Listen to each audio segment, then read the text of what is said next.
বনলতা সেন, কবি জীবনানন্দ দাস। হাজার বছর ধরে আমি পথ হাঁটিতেছি পৃথিবীর পথে। সিংহল সমুদ্র থেকে নিশীথের অন্ধকারে মালয় সাগরে অনেক ঘুরেছি আমি। বিম্বিসার অশোকের ধূসর জগতে সেখানে ছিলাম আমি। আরো দূর অন্ধকারে বিদর্ভ নগরে আমি ক্লান্ত প্রাণ এক। চারিদিকে জীবনের সমুদ্র সফেন আমারে দুদণ্ড শান্তি দিয়েছিল নাটোরের বনলতা সেন।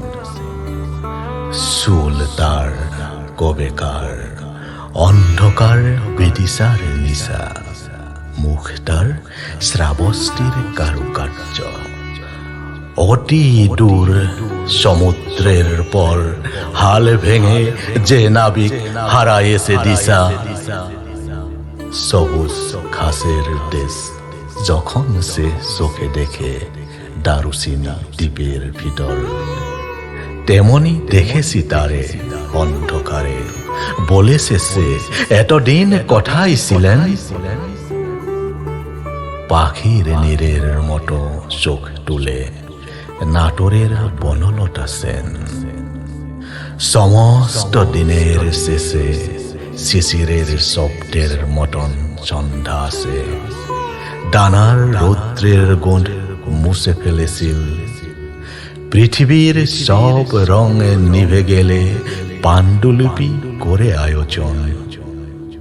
তখন গল্পের তরে জোনাকির রঙে ঝিলমিল। সব পাখি ঘরে আসে, সব নদী ফুরায়ে জীবনের সব লেনদেন। থাকে শুধু অন্ধকার মুখোমুখি বসিবার বনলতা সেন।